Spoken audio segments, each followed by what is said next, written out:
Robin. You're listening to Opie and Anthony. On the virus, Sirius-XM. Hey, really fast. I finally was able to put the J-Lo's Ass Makes Mars Go Bang video together. I made a video within a video. Of course, the big Jennifer Lopez walking by the studio video is up on my YouTube channel, Opie Radio. And then we all noticed that Mars, like, completely lost his fucking mind when J-Lo walked by the studio. So I made a separate video that's about 26 seconds long.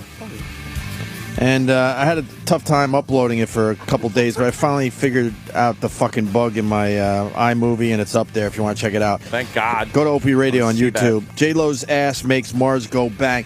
Although people are now starting to look at Danny's performance in the video. Oh, Danny's no. Oh My God is a biggie. People are loving the Oh My God Danny had. They're also loving how Danny was holding on to Travis. Waiting for the moment, like a little kid, like he was holding on to Travis, like here it comes. Because when you're into ass, like me, I'm a cheeks guy. Like if you have titties, that's great, but it's really not going to do anything for me. Well, I'm not gonna say that, but I'm more about the ass than I am about the titties. I understand, but so when the you reaction see was just a Jennifer terrific. Lopez, yeah.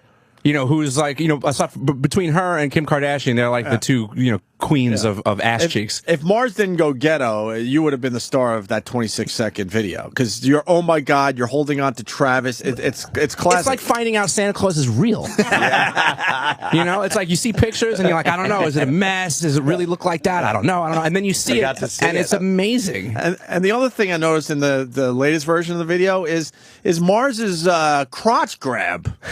He had to grab his crotch at the end of the whole thing, too. Oh, quickly. Yes. They play music in and out of the news a lot now. Yeah. They just played something, and I heard it this morning. It's called the Hey Football Song from Arena Themes.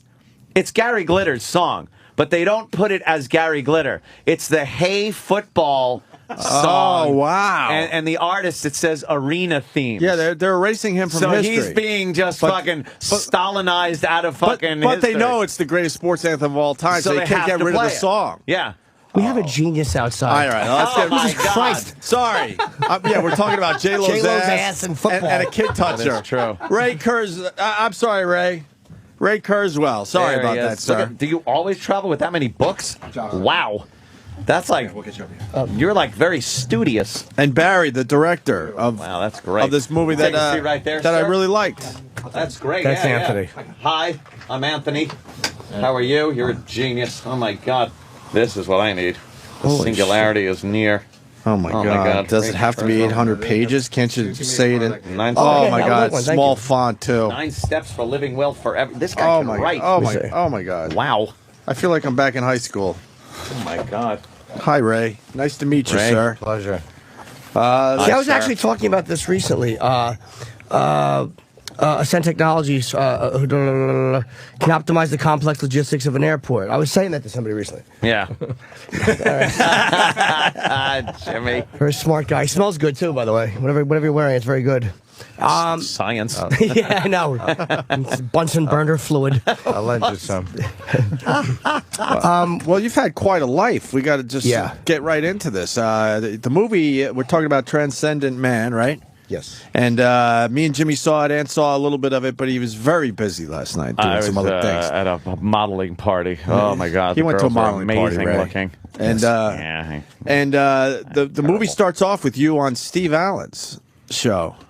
Right, that was 1965. 1965. That's when there was only 3 television stations, the 3 networks. Right. Yeah, very easy to run through the channels back then. And how old were you? We were trying to figure out. 17. You were 17 and you built a computer. 17 and looked 12. Yeah. Yeah, you looked a lot younger. So you're 17, you built a computer that could actually create music, right? Right. It was my first pattern recognition project that I would feed in melodies from famous composers. They would figure out the patterns and write original music in the same style. See, that's amazing, especially back then. Yeah. I mean, what kind of background and training did you have to be able to do this? Because most people can't just go to Radio Shack and start soldering. Well, I've always done projects on my own. That's what little I've learned. I've learned from my own projects. I think we should actually do that with kids today. Bring entrepreneurship into junior high school and high school. Oh, I mean, absolutely. look at what college kids have done. A couple of college kids started Facebook. 7 years ago today, by the way. Or Google. Yeah. And so we should do that in high schools and junior high schools. So I've been doing my own projects since I was 5. And So you just kind of Self- started taking Wait. tinkering. What were you doing at 5, though? well, my parents gave me all these enrichment toys, erector sets, and And you just started building real stuff. Had this idea if I put them together in just the right way, you could create magical effects. So See, that's something. I would just be like, oh, look, I made a pulley work He was with the little motor and the little hook. I used to love erector Anthony sets. used to take things apart to see how they worked. So. Yeah, I was always But Ray was tinkering. Ray was just born a genius. But yeah, I think yeah. you're just born a genius. There's a difference between taking things apart and then leaving them there and actually putting them back together again Yeah. or changing them for the better. I would take things apart and then cry until my parents bought me a new one. And I did some of that. the Yeah, computer, huh? the computer on Steve Allen's show there was quite large, sir. Computers were large Yeah. back then. I mean, when I went to MIT in '65, a computer took up half a building. Wow. So the computer on your belt is 1,000 times more powerful than the computer all of us shared. And back you then. you kind of saw this coming. I had some sense of this exponential growth.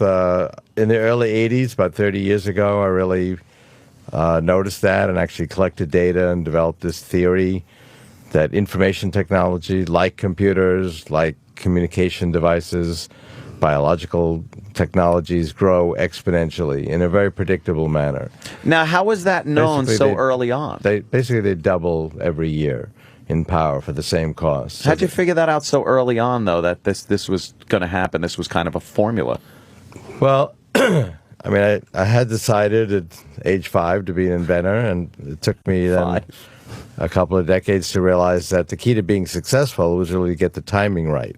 Mm-hmm. So Mark Zuckerberg did his thing at just the right time. Larry Page and Sergey Brin developed a search engine at just the right time. So I began to study how technology evolves, and I collected a lot of data.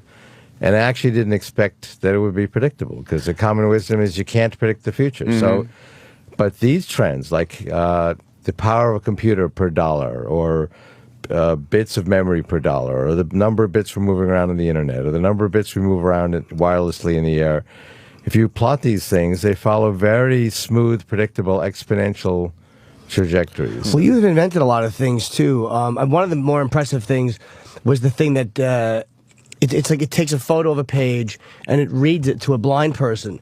And you go, all right, well, blind people could always read Braille. But Stevie Wonder had a good point. He said that's the first time that blind people have ever been able to read their own private information by themselves. Like, if there's paperwork, how does that work? What you invented? Well, very often technologies that start for the disabled end up helping everyone. The telephone actually was first developed for the deaf as a technology to help the deaf actually see what people are saying, and a little offshoot of that was the telephone.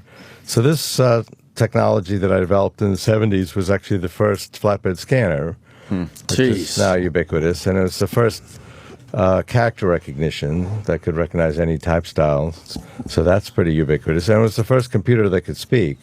So speech synthesis, when you have a computer now talking to you, we invented that in the 70s. So we put those together into a machine.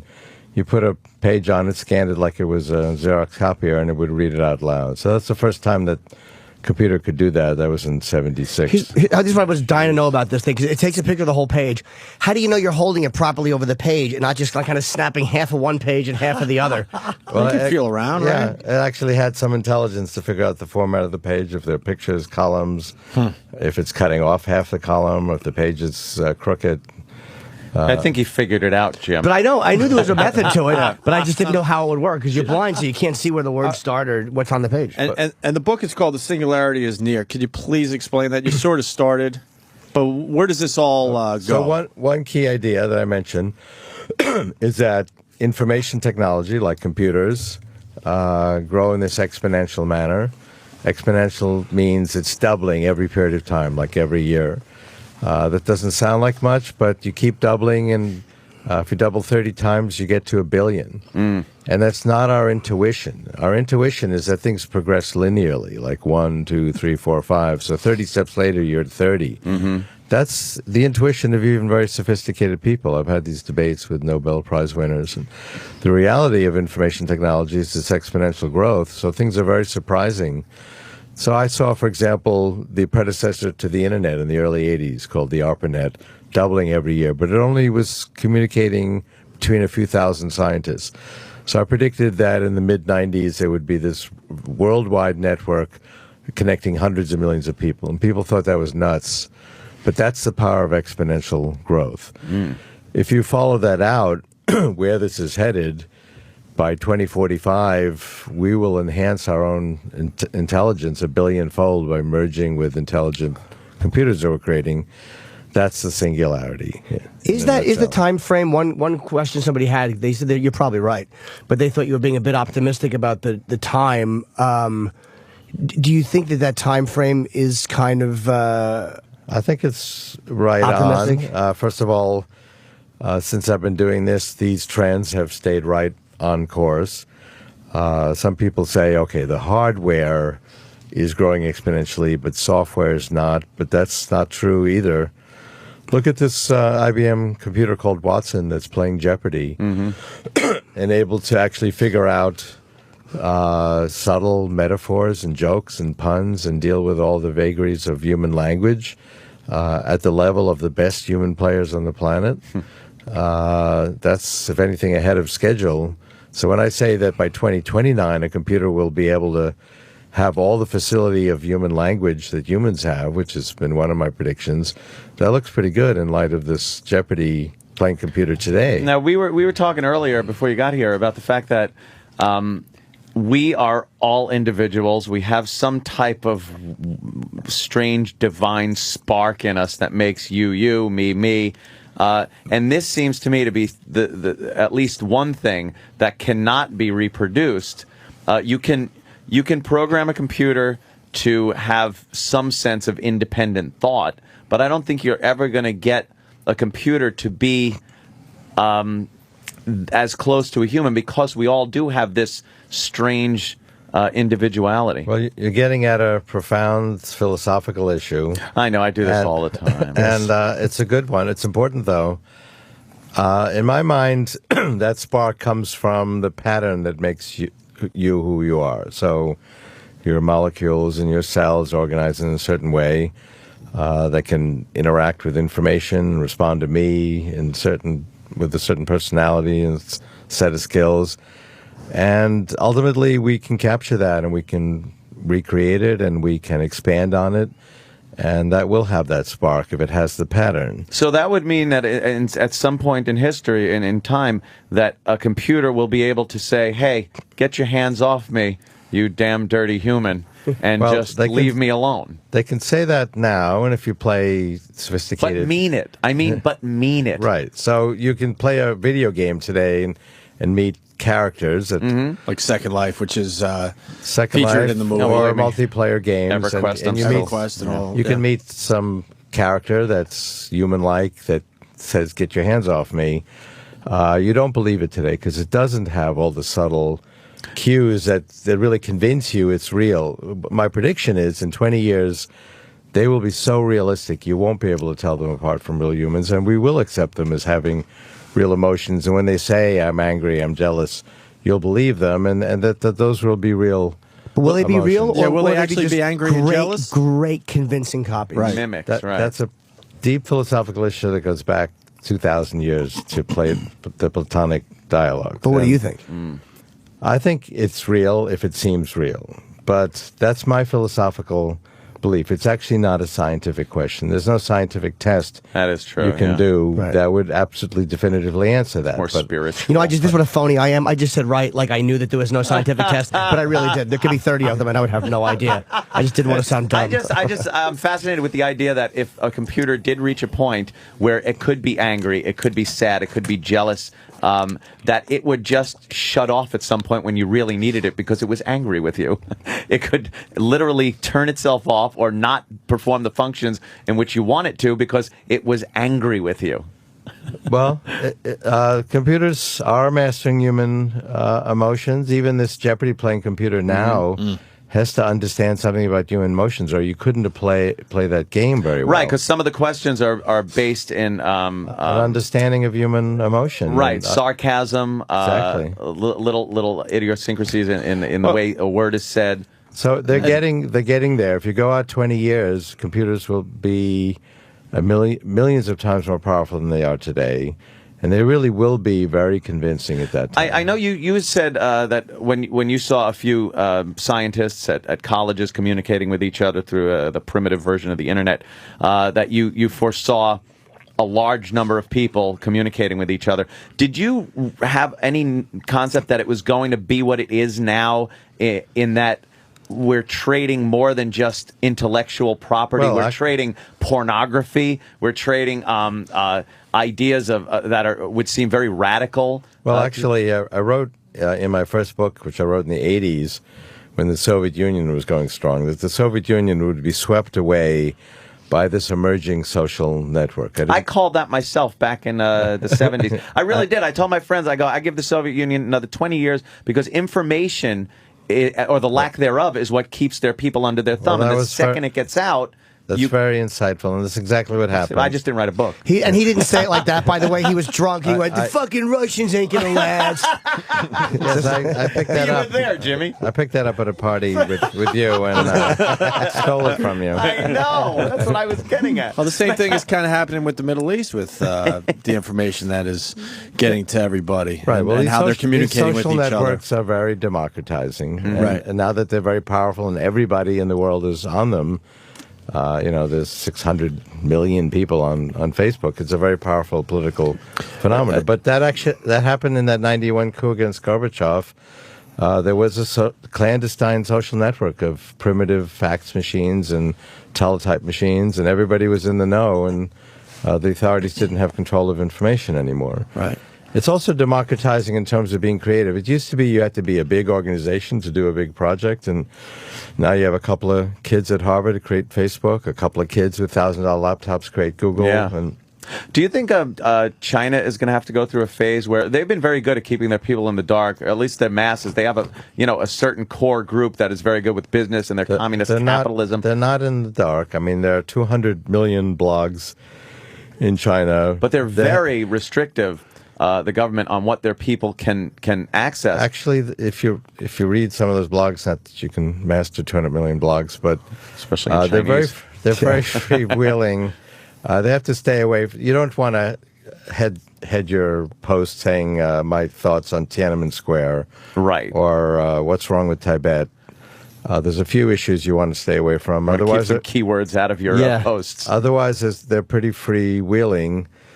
Basically, they're buying off their people with economic growth. Right. But at some point... as long as they can keep up this 10% per year growth, it's kind of keeping the lid on social unrest. Don't you think at some point the impoverished, which I think make up a majority of China, I believe in the bigger cities, you're getting people that are in on the whole business end and capitalism that's and those running bigger rampant cities are attracting people from the rural areas. I think China will move towards democracy. It's hard to predict exactly what the course will be, but I think it's irresistible once you have this communication out there. Exactly. The communication is there. It's very pervasive, and the people know what's going on, and it will lead inevitably to some kind of democratization. You were saying something about, and I've always thought this too, they were going to put like chips, like what's that, in people and stuff, and we would eventually integrate with computers. But then you said something I didn't agree with at the end. You said eventually that you think, like I do believe in the cell-sized, just to check for astronauts, when they're traveling, when you're 3 years away from a doctor, you have to have something that will check inside you, cancer constantly checking you, right? But then you said something about the trees and rocks. And will there ever really be a time where we have these inanimate objects, trees maybe for photosynthesis or whatever, but rocks, will there be a need for them to have any computerization? Because you said that. I didn't agree with that point. Well, the point is that we're going to turn matter and energy into intelligent computers. I mean, that's actually the natural resource we need to expand our intelligence, is to turn more and more material into intelligent computation. So a rock actually has an enormous amount of computation. There's all these molecules bouncing against each other, and there's a tremendous amount of computation going on in a rock, but it's disorganized and useless today. We will reorganize it into being a useful computer. How about in Egypt, Jimmy? How about a rock that can go around a corner? Huh? They could use that?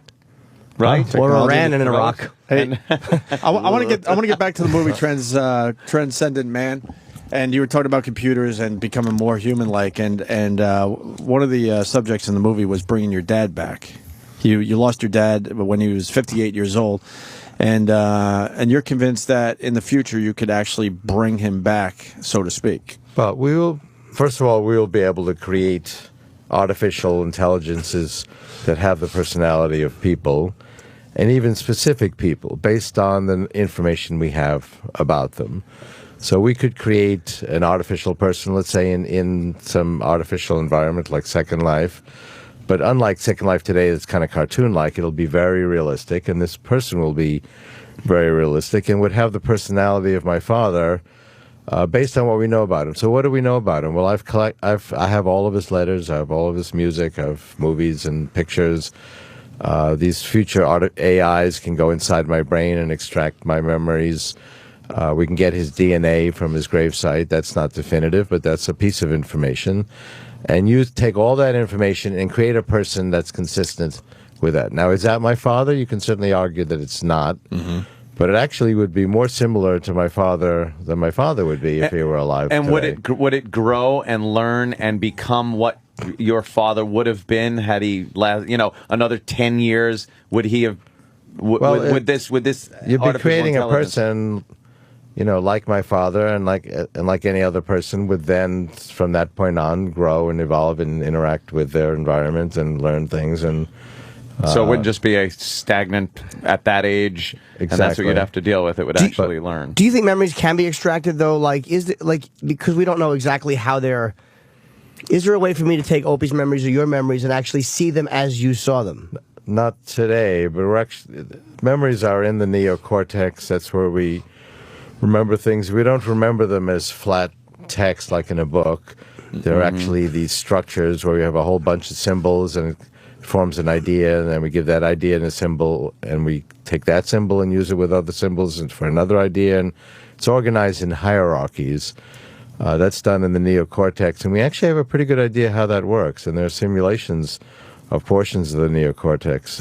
Again, this IBM Watson machine is actually based on loosely a functional simulation of the neocortex. It's organizing information in a similar way. So we don't know everything about it. We don't know enough to actually go inside someone's brain now and pull out memories, but we're understanding those principles. I think we will be able to do that in a few decades. I would like because it's always fascinated me that you can form a picture in your mind. That to me has always been fascinating, that you can shut your eyes or open them, whatever you want, but actually see something in your head. If you think of a tiger, you see it, not through your eyes, but you visually see it. But you're actually imagining it fresh. If you try to think of a friend, you don't actually have a picture in your mind. You have little clues and features of that person, and then if you try to think about them, your mind will actually fantasize that person's face from the information you remember about them. We don't actually remember things in the detail that we think we do. We have, and we can't access our memories unless they're triggered by something else. But I would like to be able to tap into that and someday almost print it out or put it to some type of video where you could see what you're thinking and pictures and it'd be like a combination of Barfly and Lolita. We have all kinds of things in our brains that we don't even know are there, and we can't access easily unless something triggers them. And there's nothing in our brains that requires all the ideas to be consistent with each other. So people have all these ideas that are actually inconsistent, and there's nothing that in our brains, unless we do critical thinking, that will make sure that there's consistency. Another thing from the movie that was really fascinating was mortality. Like, you want to live forever, sir. Oh, who wouldn't? Well, but I think most of us... I'd like that decision in my own hands. Well, he said he doesn't accept. You said like we have to accept that. You don't accept that. You don't want to accept that we all have to die. Like we all learned very early on. Well, we only have so much time and we're going to die. But you don't want to accept that, and you think in the future that there's a possibility we don't have to accept that. I mean, and you're hoping it happens before your time is up. Our philosophies are to celebrate death. It's giving life meaning. It makes time short. But actually, if you consider our visceral reaction to someone dying, it's that it's a great tragedy. And I think that's the right reaction. It's a tremendous loss of knowledge and skill and relationships and love and creativity. That's what's there. And the reality is whenever we're given the opportunity to extend human life, we do. Right. And that's not a new story. Human life expectancy was 20 1,000 years ago. It was 37 in 1800. Every time there's some advance, there's no controversy. Should we use this new advance for cancer? The only question is, does it really work? And my thesis is that these advances are going to come faster and faster because of this exponential growth. And now that health and medicine is itself an information technology, which it didn't used to be, this is going to go into high gear. And people can wax philosophically all day long that, death is noble and gives meaning to life, and life would be meaningless without it. The reality is, as these advances come faster and faster, we're going to adopt them without controversy. Right, with physics, and I know very little about physics, obviously. Nothing. But I mean, I know the word string theory, and I drop it at parties all the time. Does that work? Tremendously well if you want to be alone. Yeah, if you want the dip to yourself. Say string theory, chicks will clear. But you're going to the wrong party. Is that when you think of physics and breaking things down, is string theory accurate at all? Or are you not that familiar with it? Because I know very little about it other than... There's actually dozens of different string theories. Sure, yeah. It seems to be... the reality seems to be indeterminate at that level, and there are different theories that fit the evidence we have. My thesis doesn't require any assumptions about the string theory. It's just based on well-established knowledge about molecules and atoms and how we can compute with molecules, which we're doing already, and just following the kind of progression we see. I mean, you just buy an iPhone today, it's twice as good for half the money as the one 2 years ago. That's a quadrupling of price performance. And that's because we're making parts smaller and smaller, and it's a very predictable phenomenon. So you don't need to get into these vagaries of physics to appreciate that. But I want to go back to the life expectancy, something that we could grasp. Like, how is that going to grow? Right now, what is the life expectancy of a man? 75, 6, somewhere around there? It was 37 in 1800. It was 48 in 1900. It's pushing 80 now. Pushing 80, okay. All of that progress has been just from a hit-or-miss process where we just find things that happen to work accidentally without really understanding how they work. Health and medicine is now different. It has now become an information process. We're actually understanding the software of life, which are our genes, and it's not a metaphor to say that those are software programs. Your fat insulin receptor gene says, hold on to every calorie because maybe your next hunting venture won't go so well. And that was the reality when our genes evolved. I'd like to tell my fat insulin receptor gene, you don't need to do that. I'm going to have food tomorrow. Fat insulin receptor genes would be great pants for fat people. So thanks. Jesus, Jim. I'm sorry. We tried that in animals. We turned that gene off. These animals ate a lot and remained slim. That will be a drug sometime over the next decade. They call that. I think it'll be pretty popular. That's just one of the genes we'd like to change. In 10 years, what will the life expectancy be? 1,000.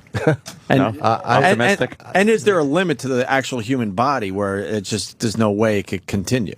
I think we'll see real advances between 10 and 20 years from now when these things really get into high gear.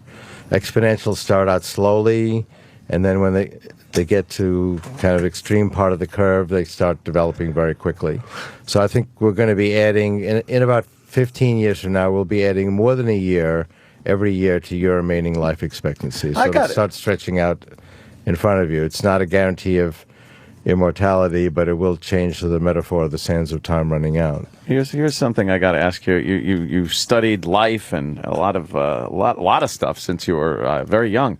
Have you enjoyed life? Do you go out? Have you crashed a car? Have you had a few too many to drink? Have you loved? Have you sacrificed your own personal life to study life?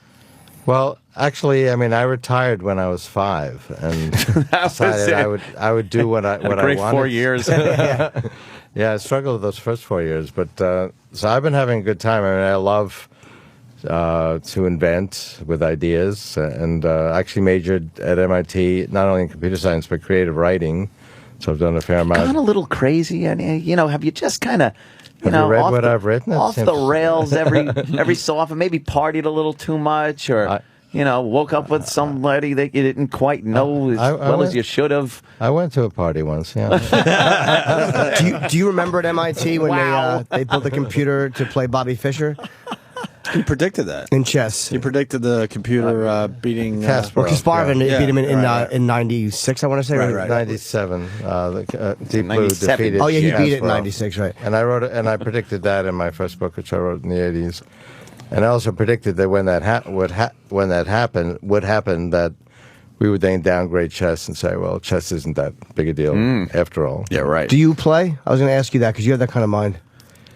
I think chess is too violent a game. It offends me. Yeah. Oh, really? Jeez. Yes. How are we going to interface? Especially when the rook is on the queen and he won't get off. How are we going to interface with computers, and when will that happen? Will we actually have stuff in our brain attached to the side? How does that kind of... Yeah, the keyboard mouse is getting a little old. Yeah. The conception in Matrix, where there's this plug in the back of your head, is kind of... ridiculous. Yeah. For now. Could get anyway. infected, I think. Smell. There'll be little robots the size of blood cells that'll travel in your bloodstream, which sends them everywhere in the body. They'll have computers inside them. They'll be communicating wirelessly to each other, to the internet. They'll interact with our biological neurons. They'll go inside our brain and put our brains on the internet and expand our intelligence through cloud computing. And they'll have to be inserted. You'll never be organically born with them. They'll have to be inserted at birth. It's sort of like taking a pill or injected. Be like a medication, which will have millions of nanobots in it. They'll augment your immune system. They'll be like white blood cells, only smarter. Like white blood cells don't recognize cancer cells. It thinks it's you, which it is in a way. But these can be much smarter and keep you healthy from inside, and also go in your brain and make you smarter. Wow. Now, you just explained something that's going to take a lot of years, obviously, right?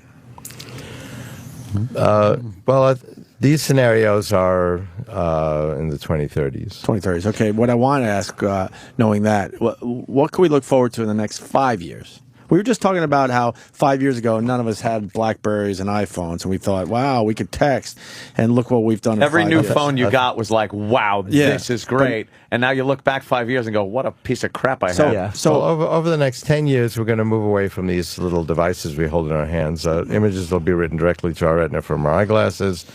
The electronics will be just somewhere in our belt buckle, and we'll have wireless. We'll be online all the time. Search engines won't wait for you to ask them a question. It'll be listening to your conversation, see that you're getting stuck on something, and there are little pop-ups in your visual field of view in helping 5 years. you out. Pretty cool. You look at someone, it'll remind you who they are, and it's their birthday next Tuesday, and we'll be in augmented reality. There's already some very interesting augmented reality apps on the iPhone, but this will become much more intimate. There'll be full immersion virtual reality. People will interact physically and sensually from far apart. We can be someone else in a virtual reality environment. Do you see anything detrimental as far as, because people even say now with texting and Twitter that we're not communicating with each other, not as personal with each other face to face. Do you see anything detrimental in that? I think it's pretty personal. If you've spent any time on Facebook, and we just have other ways to communicate. But it's I mean, if you're meeting somebody and it's putting their name and birthday and everything, doesn't that kind of take it off of you to remember those things? And isn't that part of us that we should have to remember who someone is if we care about them and when their birthday is? And it kind of takes the burden off of us. That might have an effect They were on. talking about that when I was in high school about we don't have to do arithmetic anymore, and kids aren't going to learn how to do long division because of all these calculators. But computers are always relieving us at the lower end and freeing us up actually to be more creative. We shouldn't be teaching kids to learn facts and stuffing their minds with facts that'll be on their belt buckle. God, Anyway, we should learn them to do critical thinking, to be creative, to do their own projects. When I was in college, I had a computer minor, and I learned all those computer languages. By the time I graduated, all those languages didn't mean anything. Well, the languages- I was like, what a waste of time. No, but you learned some principles of computing and how to I think guess, but logically and how to break down If situations. then, come on, if then. if then, remember if then? Sure. If then's Who pretty, didn't love basic? pretty It was profound. fun. Do you think that Cobalt. Yeah, Cobalt, Jesus. Who didn't love Turtle that? Pascal. It was fun. with exponential growth, how many years will it take before AT&T is actually a viable phone service? That's the one pessimistic thing he's got. That yeah. will never happen. I actually heard their CEO recently, and he said this year they're going to turn it around. So, we'll see. More Turn this thing importantly, around. something we have joked about on this show for so long, the flying car. When? We all thought growing up that we would see a flying car. That's going to take nanotechnology and sort of micro wings, and so that's 2030s. But we already have driverless cars. Google cars have driven 140,000 miles without human drivers through the cities and towns of California. I'd rather commute with them around me. That's Yeah. for sure. They probably know to get the hell out of Well, the left lane when I'm behind them. Sighted human drivers haven't done a very good job. No, they haven't. I think the flying car thing is more a problem with people. It would have to be very automated. You can't give people the freedom for That much 3 trust. dimensions when they can't control something in 2. Well, actually, Terrible. There's a lot more space up there. I think A lot more less space for people to screw up. less fall out of the opportunity sky. to crash into each other, but it definitely will be computerized. Yeah. What yeah. about overpopulation, though? Because they've always talked about colonizing. That's why they're looking for moons and all that stuff. With people not having the life expectancy of 150 or whatever it is, when does overpopulation become a problem? It's not going to become a problem. We're awash in resources. We have 10,000 times more sunlight than we need to meet all of our energy needs. And these new technologies will unlock those resources. Solar energy is growing exponentially. It's doubling every 2 years. It's only 8 doublings for meeting all of our energy needs. We have lots of water. It just happens to be dirty or salinated, but with ultimately very inexpensive energy, we can clean it up. We have the technologies to do that. There are new food technologies. We'll grow meat without animals by cloning muscle tissue. In each area, these new technologies will provide the resources for an expanded biological population. You also have you look very healthy. I'm sitting next to you and I'm looking at you very closely, and you look like a very healthy guy. And I know you take a lot of pills. Well, people think I look pretty good for 95. You do. Some people think I don't look a day over 80. It's amazing. You're a great 95, average 50. Do you think that, what is, I know you have a program that you actually sell. Well, I've written 3 health books, 2 with a co-author, Terry Grossman, MD. We talk about 3 bridges to radical life extension. And bridge 1 is basically what you can do right now. And there's a lot you can do right now to stop or slow down aging processes. And so it's a long discussion. For example, the cell membrane depletes a certain substance, phosphatidylcholine. That's why the skin in an elderly person becomes rigid and wrinkled, and you can reverse that by supplementing with that substance. So that's an easy one. More difficult one is your arteries get clogged up with plaque. That causes heart attacks, but it also causes impotence in men and people, claudication of your limbs, and you can reverse that. It's a little more complicated, but we actually have the knowledge to do that with the right program. Do you take stuff for all of that? Yeah, I take 150 pills a day. Wow. Is that OCD though? Honestly, like a do you have an chore. OCD with that? Like, is that because like you have everything that your dad had? I imagine you're a bit of a pack rat. Like you said, you're a pack rat. Does that also go into like an OCD type of thing? Well, it's actually a well thought out program. I mean, I don't. Eventually, I won't have to take these pills. We'll have a few pills that can do what we have to work very hard to do now. But that's so. Today, these programs are not trivial. If you're healthy and you're in your 20s, there's not a lot you have to do. If you're 50s or 60s, even if you're healthy, these aging processes start to accelerate, and you need to do more. So it's not a one-size-fits-all program. It depends on what your issues are. And I have some genetic issues. I was diagnosed with type 2 diabetes when I was 35, but I've had no indication of it for 25 years because of this program. Do you take Cialis? That's my favorite pill. Cialis and Allegra D, for the stuffiness. Yeah, well, we have things to overcome all kinds of disabilities. They argue about vitamins all the time. A lot of people think they don't do anything for you, and you just kind of crap them out. Vitamins is not the main thing we advocate, although there's a lot of evidence for vitamin D that really reduces the risk of heart disease and cancer. I mean, we could have a long discussion. What people call vitamin E is really not vitamin E. It's one particular substance, alpha tocopherol, and it's not the right form of vitamin E. So this could take up a long discussion. But most of the supplements I take are not particularly vitamins. Okay, gotcha. Is it like, say you want to take a bunch of things? They actually just put me on vitamin D because I'm deficient. Yeah, I know. Everybody is. Yeah, I want to, 2,000 milligrams a day. I don't want anybody to be concerned. And I also have to take, I have very high mercury, so I'm taking these pills that have sulfur, so my urine smells like sulfur. Too much sushi, huh? Yeah. High mercury. Too much fish. Yeah, very high. We all have high It was mercury. 44, and it's supposed to be 11. I think you stopped eating thermometers. And now it's 24. Yeah. Hey, we also I just wanted to never heard of completely that. stop the discussion with a boring fact about myself. Congratulations. Mission accomplished. Well done. We also have Barry in the studio, who's the director of this movie, Transcendent Man. You want to explain the movie? Because I don't think we really explained the movie to the people. Well, it's about the life and ideas of Ray Kurzweil and his articulating of the concept of the singularity. Right. So we've kind of framed the ideas with Ray's story, and as you guys brought up earlier, we get into the father and son elements of his relationship with his father, which we thought it would resonate for people, and we followed him around. I mean, we after we hooked up with Ray, we were able to follow him around 5 countries for a couple of years, and made the movie. Yeah. There's a bunch of guys out there that think Ray's a little, he's lost it a little bit. Well, you have to spend.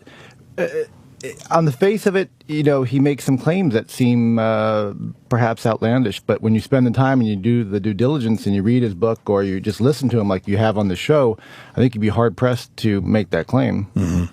Yeah, because on the outset, you would just take something out of context and be like, that sounds crazy. Right. But then when you explain it in context, right, it does make sense. And again, it's that old gag that 10 years ago, if you would have said we'd be walking around with what in essence is a communicator from Star Trek, that's right, people would say, come on, stop. Absolutely. I mean, even, just flying from one side of the country to the other. I mean, 100 years ago, it took 3 months to get across the country. Amazing. 160 years ago. And what's interesting is, I mean, when I make these predictions, people find them outlandish. I wrote in the 90s about e-books, and people would be reading.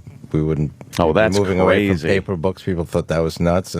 But then when these things happen, it just becomes part of everyday reality. It's remarkable how quickly everybody adapts to them. It's because it's a progression, too. It's not like we go from a big cathode ray tube that was in those TV, that was in those big wood sarcophagus in our houses, to a flat screen on the wall. Sure. It was a slow progression. That's exactly right. And so, of course, it is. When people express incredulity at lifespans that are hundreds of years or more, it's not going to happen in one day. There'll be a front page announcement. Yeah, because it happens in thousands of little steps, and each step is not controversial, and nobody putting computers Right. in your brains, who's going to allow that? Well, it's happening today. I mean, Parkinson's patients put computers in their brains, and there's no demonstrations or pickets against that. I think a lot of people, when you heard years ago in the 70s, I remember hearing computers in your home. Why? What would you need them Right. for? Because everybody was, any scientist worth his salt would say, no, there's going to be a time where every home will have a computer. And people would say, why? What do I need this for? But you never take into consideration, again, context, that as time goes by, the reason to have a computer comes into play. Exactly. You know, if you plopped a computer down in front of somebody in the 70s, first of all, it would be very hard to get online.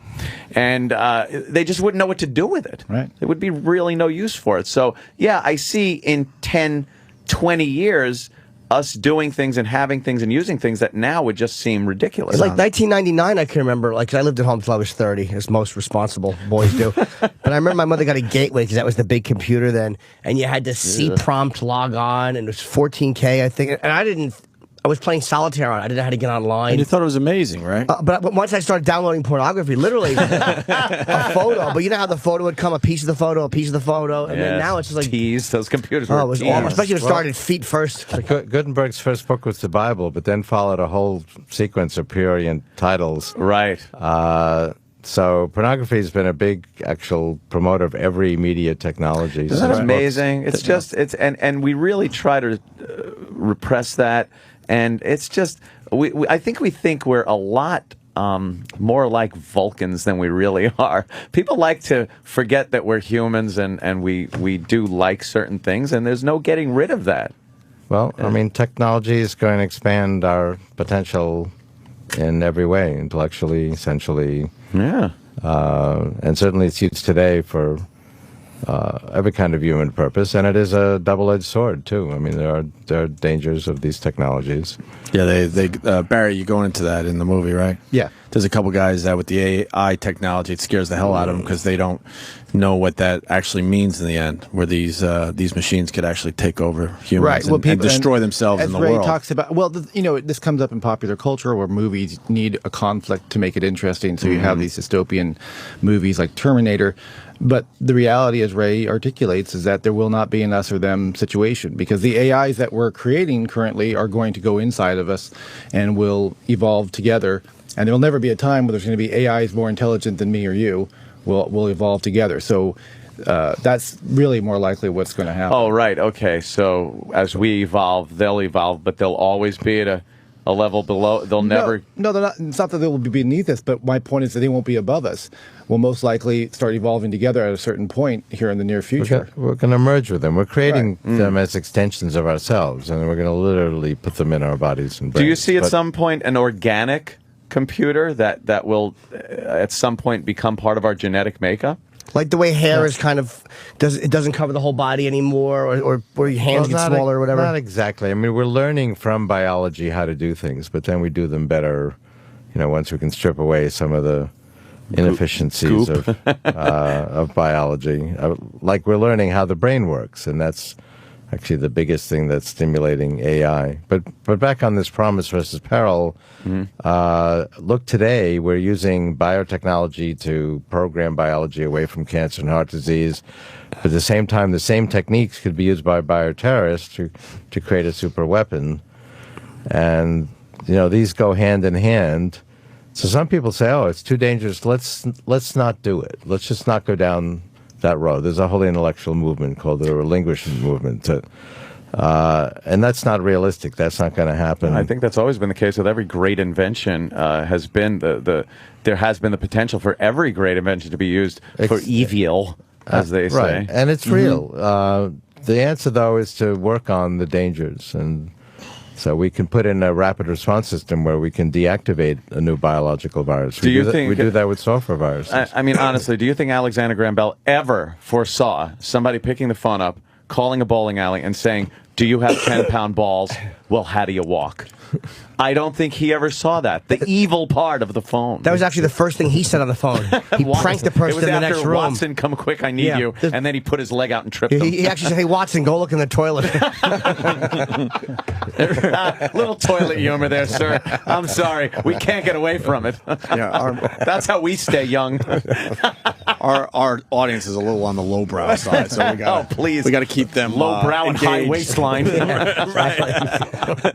Are you inventing anything right now as we sit here? What's your latest invention? My latest invention is Blio, B-L-I-O. It's an e-reader that runs It needed the money. It's a free download, runs on any platform. It's at blio.com. It preserves the original format of the page. Other e-readers throw that away and just give you this text flow. It'll be the exclusive e-reader for Toshiba and HP and Dell computers. I apologize. He's still laughing at my his stupid Dice immature, impression. horrid joke that I made. He just did a Dice. I apologize. That's why I'm laughing. We are. I mean, it's in essence a new type of e-reader. Right, it's free. Comes with 3 million free books. Jimmy, 3 million? Yeah, Holy mother of we God. also sell books. That's our business model. Wow, that's awesome. You're in a lot of stuff. How many patents do you have? It's something like 40. 40 good ones. Your quality, not so much quantity. What seemed like a good idea that just turned out to be... I was actually going to ask that. What did you predict or want to do that didn't work? And it was a bust. Well, one prediction I'd say was wrong is that we would have common driverless cars. So we actually have the technology at some level experimentally, but it's not being used commonly. So that seems to be about 10 years off. Magnets, right?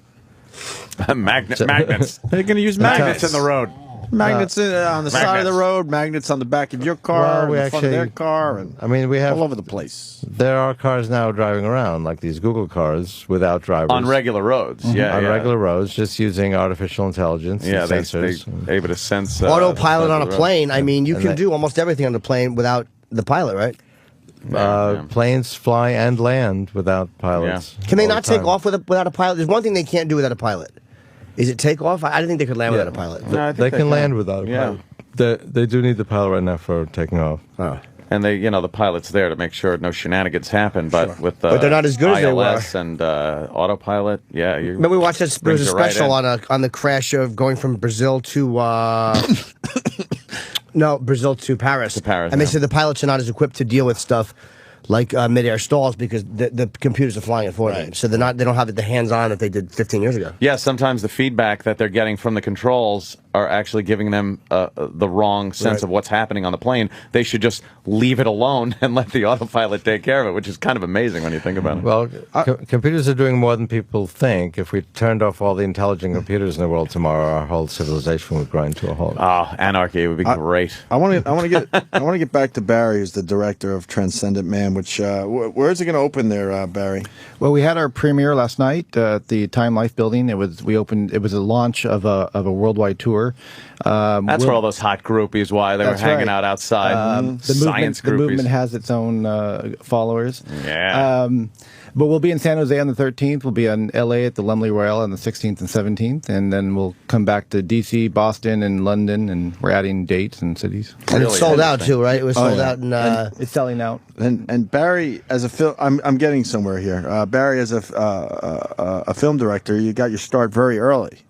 Very fascinating story. You want to tell these guys? I know, but you might want to tell them. Well, I was who you worked for. I was fortunate enough to Spielberg, be on the set of E.T. the Extraterrestrial with Steven Spielberg at an early enough age to where I wasn't a threat or I wasn't. Holy shit, you were Elliot. I was. Well, we played Dungeons and Dragons with Henry Thomas and so on the set but I had lunch with Steven every day in the cafeteria there on the set. Why were you on the set? Like, how did you? I trained animals. My parents bought an animal park in 1979, and we trained animals in the off season to be in movies. And they called us in '81 and said there's this movie, and my dad actually didn't want to participate. He had another gig, and I said no, we got to do this. And so, what kind of animals were in that movie? Well, we trained a whole menagerie of animals, but they ended up cutting in only was there a raccoon, a deer is actually in the movie, and a rabbit. Oh, okay. Is actually in the final cut. But we were there for a whole month and saw the whole, as an impressionable young man, you see all these things happen, and then saw the movie, and in theaters, and it was a very transcendent film. And at that age, I was it left an indelible impression and wanted. It made Jimmy cry the other day. No, he was it just didn't. watching E.T. and he started. He did. He got all teary. Somebody had sprayed, apparently, a lot of times during sex, pepper spray will go off. You know how it is. Thought no meant yes. And, but no, it was, I got a little misty-eyed. I had to leave the room, you know, because he called Dee Wallace. Dee Wallace was starring that, right? That's right. Yeah. Yeah, she was also in the Wolf movie. Which I hated because at the end of it she looked like Chewbacca. What was the werewolf movie Dee Wallace was in? Please, anybody, She was in- quickly. well, she was in Why is Cujo. Google not in my brain? She was in Cujo. Is that what you're talking about? No, Cujo. No, I saw the German version of that with the Lady of the Dog. It was different. no. No, the See, now, right now, he would be able to. It would know what you were saying. This is where we go back to Ray. A computer, and it would access it. And you would instantly get the information. Believe me, if my Google's in my brain right now, it would come back. Who gives a shit? You're boring everyone, Jim. But no, it was The Howling. The Howling. There you go. And Yes. the werewolves were great in The Howling, except for her at the end. She looked like Chewbacca, and then she had a tear, which really annoyed me. Oh, really? But when E.T. called her mom, I just had to leave the room. I wasn't sad or anything, but my girlfriend was there, and I had to just go do laundry. She would have crucified you if you started Yeah, she's awful. bawling like that. Yeah, she's awful. A movie. Very interesting stuff, though, man. Oh my God! Yeah, Barry I started with love it. Steven Spielberg. I love it. Would he remember you, Spielberg? I would presume so. Like, have I you mean, spoken to him or no? I have not. But he would remember me. We talked quite a bit. Actually, I was the only other young kid on the show. So. Oh, okay. Did you have a shot with Drew Barrymore? What's that? Did you have a shot with her? She's probably 5 years old or 6 years old at the time. So she was even too young for me. How old were you at the time? 12. I was 12. Oh, yeah. Oh yeah, you're starting to grow a little Hanging hair around. down there. Yeah. You're Oh, a probably little creepy for Oh, everybody. B. My Well, God, we're just trying being to have a honest. I want scientific to read conversation these here. health books by Ray. I really do because I want to start taking more. Care of yourself after the crumb cake, or I didn't have before? crumb cake. I know, I've not been today. Trying to lose weight and things like that. Oh, Why'd you have to go with the small font in the book? Smart people always do. because it's a lot of That's- information. I know, but it just scares me. What do you want? The letters are small. 3 feet Is this wide, maybe tall, maybe a book on tape? I tell people just to get through chapter 1, and even that'll I'm change your good? life. I mean, you just get to the first few chapters and see what happens. In which And book? And Singularity is Near. This That, isn't. by the way, It's not that- jokes for the John. Yeah, exactly. You know, what are you doing? I read a little. That book, by the way, that you're reading, I think is the single most profound book that's ever been written in human Singularity. history. That book, yes. The singularity is near. Absolutely. Jimmy wrote the single most profane book. Yes, I did. Happy endings. Happy endings. Yeah. It was probably the polar opposite of your book. Yeah, there, Ray. exactly. Yes. It certainly was. Sounds like it's consistent. Yeah. It was what it sounds like. Every yin needs a yang. Hey, That's one of- exactly what it is. Yeah. One other thing before we wrap up, we're on Sirius satellite radio, Sirius-XM, and you had a hand in this whole thing, I'm hearing? Or you knew the creator? Gee, or thanks. I'm actually have a Was you a close relationship with the founder of Sirius Radio, Martine Rothblatt. Right. She was a pioneer in telecommunications and founded Sirius, among other things. She now runs a very successful biotechnology company that I'm on the board of, United Therapeutics. Oh, how's it looking in the stock? Good. Why don't you give me some insider info? What do you got? What do you got? Looks great. I was gonna buy some Pfizer the other day, and I didn't, and it went up like $1.50. Oh, I'm boy. really pissed. Give us a stock there, And I Ray. sold Yeah. my goddamn. I sold my Nvidia stock, and it went up like another $1. That was to cover a marker, wasn't it? No, I actually no, it bought wasn't. Sirius stock at 15 cents. Not that you care about my stock, but it's now $1.78. I And know. I have 2 shares. You know what happened? 2 whole shares. I think it was it Barron's came out and said they're looking for a $3 target price on this company. That's what I always thought. Mel and I talked, No, and he you goes, didn't. look, it's going to go up. Shut it. All right. Before we wrap up, can we tell people how they can access the movie? Or? No. Oh, yeah. No. Oh, of course you can. I mean, you can go to transcendentman.com to see the dates, and the film will be available on iTunes March 1st and on DVD May 24th. It's very, very good. Very interesting. He's a very I interesting like- guy. I like the movie, Ray. How many presidents have you met? Because there's footage of Ray with, there's photos with, Edward Kennedy, and there's photos with, I think, Clinton and Obama. There's a lot of like presidents Reagan. and celebrities. Reagan. Yeah, William Reagan. Shatner. The first president Stevie I met Wonder? was Johnson. That's actually when I did this music composing computer in high school and won a science contest and got to meet the president. Johnson wanted to know how you could drop the piano on North Vietnam. That's all he cared about. He talked about peace in our time. So. Yes, peace in our time. Exactly. Was he a nice We're man? Still working on it. He is a nice man. He seemed a little sad. Really? He got a little kooky after he was in office, right? Yeah, when he got out, didn't he grow his hair real long and stuff? And kind of. That's what I heard. Yeah, you got a little. Being president back then, forget about it. You think now is crazy. Right. Jeez, that must have been nuts. What about Reagan? Was he a sincere, kind of nice, all-around guy? He's a great communicator. He's great with crowds. Ray thought he was an ass. He was a little distant personally in person. Really? Where do you lie politically? Are you? I'm liberal socially. I'm conservative economically. That's not going hand in hand Same these here. days very well, is it? Well, they both have to do with personal liberty and freedom. See, I like less government in my life. Believe it or not, I am a little more liberal socially than people think I am. Well, you want to be able to get married. As of right now, it's only Idaho and one other state. Well, you know how it goes. I am fiscally conservative, but I find it very hard to cross boundaries these days. It's just impossible. Everyone wants to be one or the other. It's very hard to meet in the middle somewhere. We're very polarized. Mm-hmm. Yeah. Well, there actually isn't one political movement that matches my own philosophy. Libertarian didn't cut it for you? A little too what there? He likes the money. I like to be left out of it, but yeah, get your hands out of my goddamn pockets. I'm earning my money. I don't need to be a 55, 45 Well, Ray's a millionaire. partner with He's done very well. United States, and I'm on the short end of the stick. You just insulted him. We should. He's a multi. Oh. We Many should times encourage entrepreneurship. Very good, yes. And I think tax rates should be low. I think it's part of keeping government out Don't you of think it people's keeps lives. people working too, and gives people the opportunity to use their own capital, and other people would be more apt to invest in new ideas and new technologies if you didn't have to worry that the government was taking half your money. It's terrible. I mean, raising tax spouting rates off. doesn't necessarily raise tax revenues to the government. It's just like a company raises its prices isn't going to necessarily get more sales. Yeah. It just encourages people to avoid taxes altogether. What do you think about NASA these days? Also, because I've always been a kid growing up, 70s, and watching the moon launches. Well, the big push now is for Privatizing space. I think that's a good idea, fundamentally.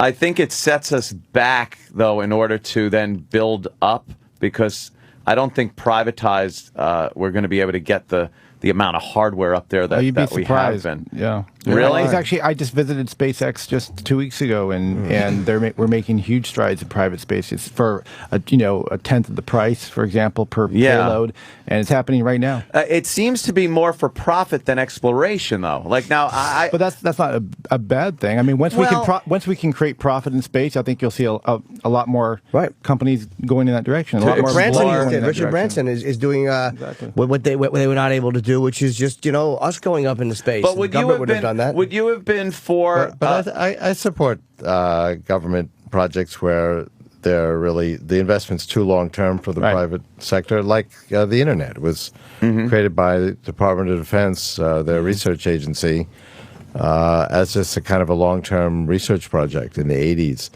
And that's not something that private enterprise would have done. Well, look at the whole GPS system also is military in nature when it was first made. We never thought, I don't even think the military thought that it was ever going to be used by private citizens on a daily basis. But there it is. And where do you think GPS is going to go in the near future? I hear there's all sorts of plans, I don't know. plans for it. Put in the direction. Yeah, let's put in it a destination, Opie. What do you think? What do you think that technology turns into?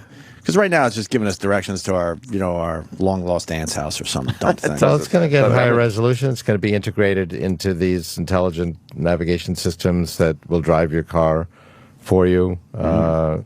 Navigation systems are already considering now real-time traffic patterns. It's going to get more intelligent and more precise. Do you have any civil liberty worries about this type of thing? Putting computer chips or whatever you'd call it in you, and GPS tracking this. Do you have any problem with that morally yourself personally? Well, privacy is a big issue, but actually the technologies of privacy are outpacing the technologies of invading privacy. I mean, you can use encryption, and people do use personal encryption. Don't believe me, I do. He just gave you a look. And that's staying ahead of decryption, which is technology of breaking privacy. So it's a complicated discussion, but I mean, it used to be you could just close the blinds in your bedroom to keep your privacy. Now we have 1,000 virtual windows on our lives. Yeah. Right. So it gets more complicated, but I think it's still manageable. You're on. It's amazing that you are on camera, especially in a place like New York City. You're constantly on camera. Right. Well, I don't think there's anywhere when you're they say you're on walking- camera way more than you're not. Some people like that. You know? Right. Yeah. It's true. If something does happen, you. But people fear the government looking at us. It's like a one-way street right now, but we're starting to peer the other way. So it's when transparency goes both ways. When you have things like WikiLeaks that open up our government, Google actually is showing what the government's censoring, even in the U.S., for example. So as we start to be able to peer both ways, I think people will change their perceptions about what privacy is. And What are they why. censoring in the U.S.? Not to interrupt you, but I don't know. I know that there's even movements to censor certain books. Mark Twain's book was recently they tried to censor it, but Google does keep a running list of exactly what the U.S. government is currently censoring, and they publish it all the time. So it's another democratization of this technology. you're right. WikiLeaks does, and there's been a few things I kind of wish they didn't release, just names of people who might be killed, but. I mean, overall, have they really released anything that was terribly detrimental? It's really embarrassing. That's, I think, the primary reason that the government got upset. It's more embarrassing than anything else. Well, but you can't put that genie back in the bottle, by the way. There's so much material out there that it's kind of a delayed effect. I mean, Tunisia was a delayed effect of WikiLeaks, and Was it really? Why is that? And now, well, because it showed the corruption of the leaders. Oh, okay. And then revolt was organized on Facebook, and then that idea inspired a couple of 25-year-olds to start the Egyptian revolution. Yeah, it really is amazing. Well, I didn't realize that Tunisia there was a lot of corruption leaked. I didn't know that. Yeah, people find out that their government is a little, Right. like we all do. What do you think he's holding in that 256-bit encryption download that he's allowed everybody to take a hold of? And, he's going to dole out the key. He's got the doomsday key there just in case. All right. You guys saw the 60 Minutes the other day? I did, yeah. Yeah, it was quite fascinating. What was it about? Sure was. Assange? Yeah. Yeah. What did it say? Hope you didn't see it. I saw it. I really did. Well, I think it just revealed him as a very moderate individual, very intelligent, sophisticated Way person. smarter than I thought. Yes, very smart. Yeah. Not just a Budinsky. Nah, there was highly intelligent. I wonder what's in that individual stupid there. file, though. Watch it be really nothing big, like dirty cartoons. It's somebody drawing with Mac Paint or Windows Paint. Ray's got to get the hell out of here. We just got the hook. All right, my God. Ray Kurzweil. Talked to him for friggin' hours. Transcendent Man is the name of the documentary. Once again, Barry, who's the director, how do we see this damn You can thing? go to transcendentman.com and it'll show the dates that the film's playing. There's information on how the film you can watch the film on iTunes. It'll be available on other portals like Netflix and DVD on May 24th, and it'll be touring the country. So, but you can go to transcendentman.com for more information. Okay, very good. And Ray, thank you, man. Yes. My pleasure. I Enjoyed hope you it. enjoy this. It's not like the other interviews you do, I'm sure, but Well, It was we great. like to have a little Invite fun. me back. all right, Yes. we'll have Ray back. We gotta Next- bring Ray back. We have chicks in the studio. Oh, my We God. don't want you to think we're a bunch of bores. Next, next great invention. Come on in and plug it. Yeah. We'll do. At least Thank give us a stock tip. No, don't say a word. Something. Give us I'm something. Not, SCEC is not going to get on my Just ass. write down I'm three. legit. Write down 3 letters right now. Yeah. Just 3. Exactly. 3 Ray letters. Gecko. Yeah, exactly. All right, man. Thank you. We're gonna start our weekend. You got some, Jimmy? Just a quick plug. February 11th, Club Madrid in Vegas. And let me just plug the Wellmont Theater, Montclair, March 5th. And Wilbur Theater in Boston, March 18th. Ray's going to be there. Yes, and Ray will also be working with me. He does a very filthy 25 minutes in front of me. Thursday through Saturday, March 10th through 12th, San Francisco, Cobb's Comedy Club. Very good. I think Ray's trying not to laugh because he's got, Ray's he's got a Ray- reputation, but it comes out a little bit. Ray's been sitting Ray's here got a naughty kinda side. chuckling, going, He's not going to tell us about it. You lower life forms are funny for me to look at. He's laughing at us the way we laugh when a cat has like a sock on its face. Exactly. Tell him, Fred. The Virus. Sirius-XM. This is the Opie and Anthony Show.